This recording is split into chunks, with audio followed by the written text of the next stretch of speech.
Have you been trying to lose weight but just can't seem to get the last couple of kilos off? Well, worry no longer. Hi, I'm Kylie Taylor from Better Shape Fitness.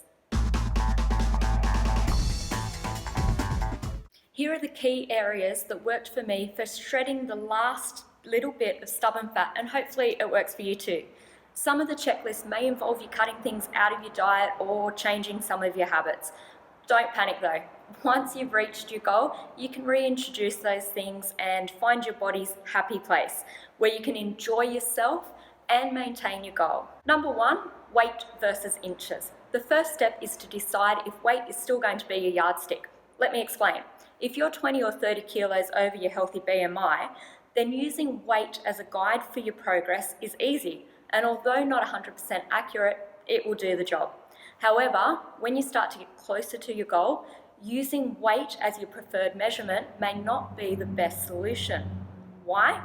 Because if you've been training correctly and eating right, you would have put on muscle.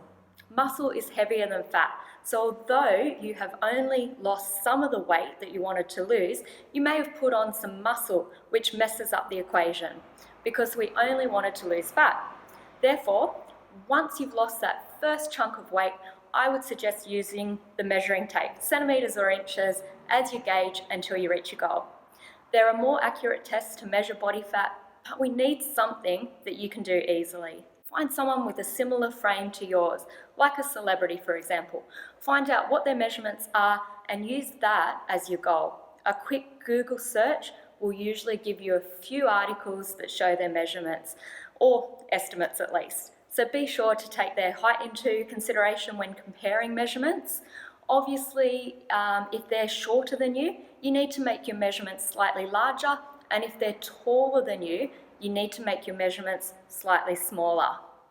Again, it's only an estimate, but it really does help in getting some clarity of what you want. Take a screenshot of the person and their measurements to your doctor or personal trainer just to get a second opinion. Nothing beats a well thought out goal. Plus, that added confirmation that your goal is achievable will be a big help psychologically towards your faith and conviction in it. Number two is exercise. If you've already lost a large proportion of the fat that you wanted to lose, then you've probably been training quite well. So you may already have this step covered, or you may not be doing enough exercise, and that could be a major reason why the last few pounds are hanging on. Exercise 3 times per week to maintain and 5 times per week to create. If you're currently fit and healthy, you need to train at least 3 times per week just to maintain that health and fitness. If you're not where you want to be, then you need to be training at least 5 times per week for a minimum of 30 minutes per day. 3 of those days should be at the gym so that you have the diversity in your routines to tackle your whole body. The other 2 days can be in the gym or out riding your bike, running, fast walking, or swimming. It is really important that you understand 30 minutes of running on a treadmill every day is not going to give you the results that you want. Your body will adapt very quickly to the demands, and you need to work your whole body. You may need to push out of your comfort zone a little and add different types of exercises to your week. But trust me, it really is worth it when you see the results. Diets alone will not get you there. If you've lost a large proportion of your fat and you're not training very hard or not at all, then I assume you're relying on your diet. So stop right now.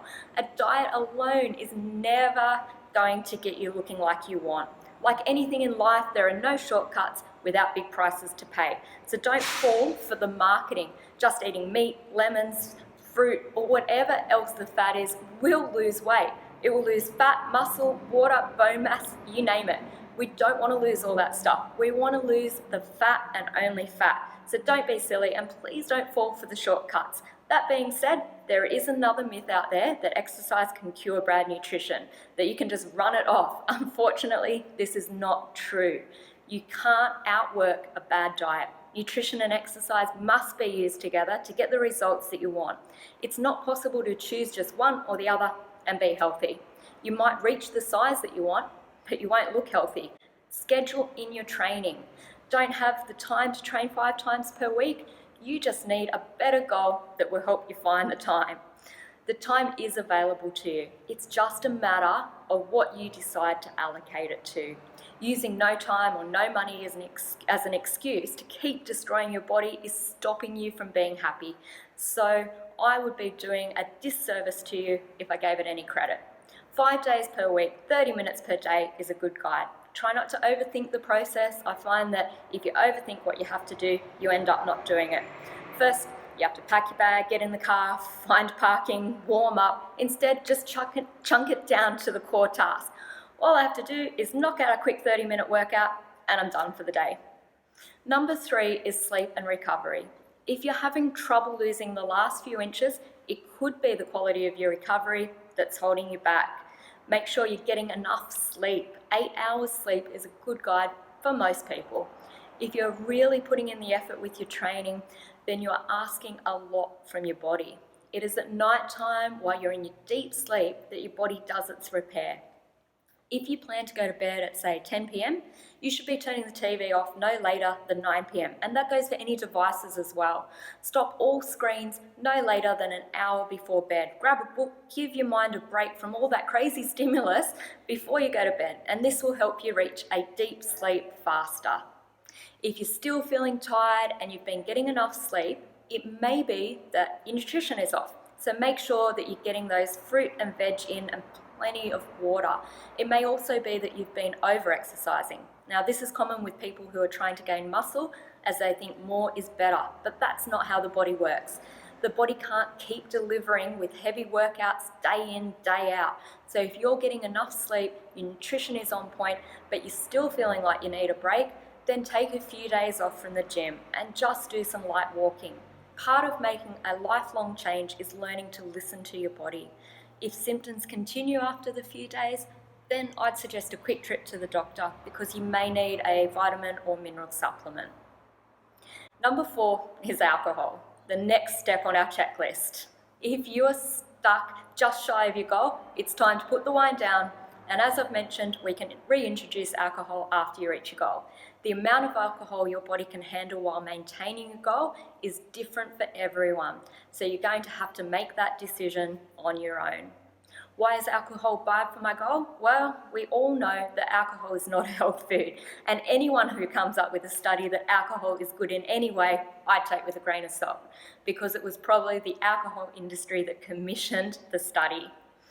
And because it is a poison, your body will try and protect itself and create fat cells to store the poison in.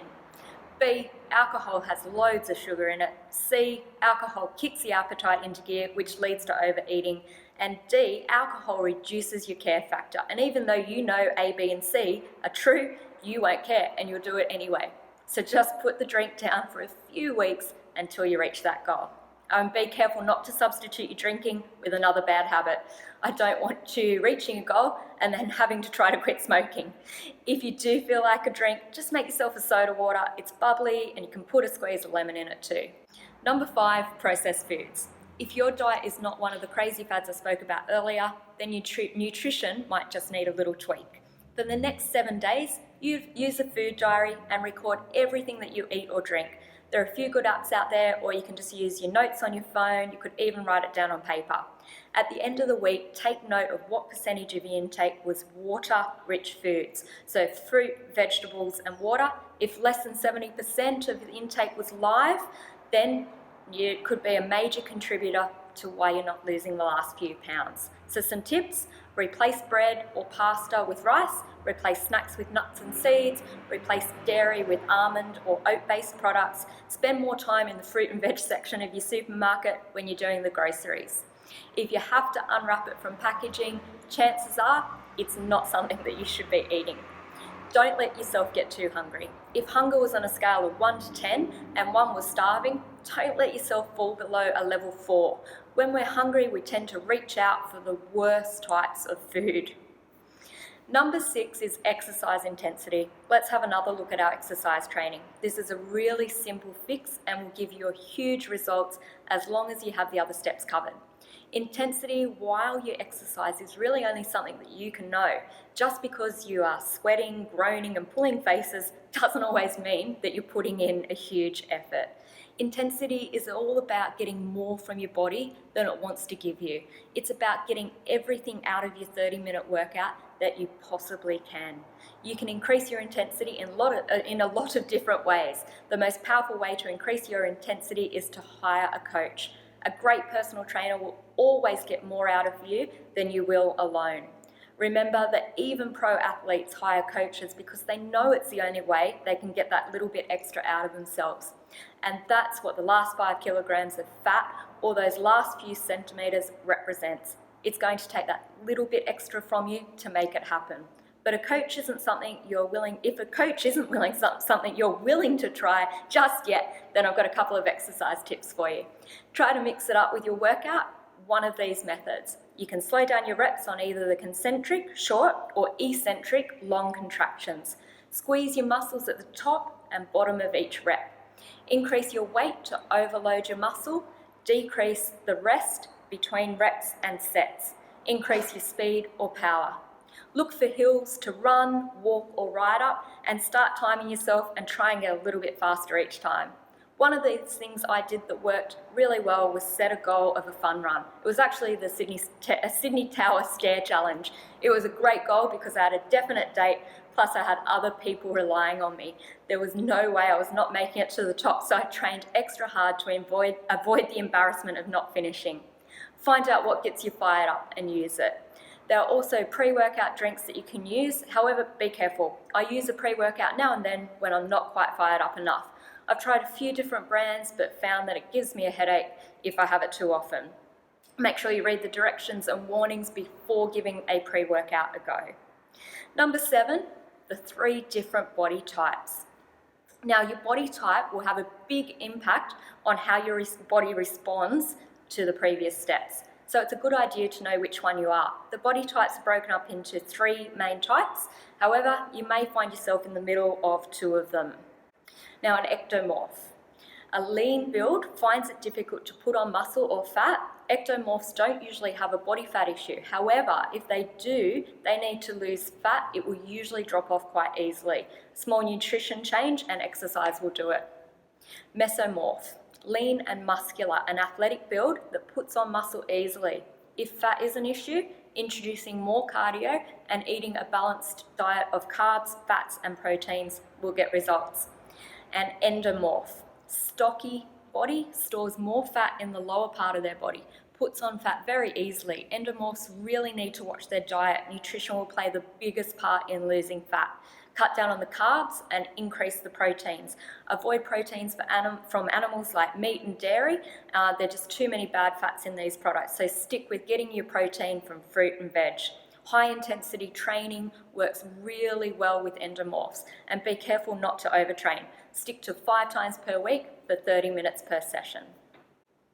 So let's recap. 1, weight versus inches. Start using centimeters and inches to track your progress. Number 2 is exercise, 5 times per week, 30 minutes per day minimum. Number 3, sleep and recovery. 8 hours sleep and get away from those devices an hour before bed. Number 4, alcohol. Put the wine and beer down until you reach your goal.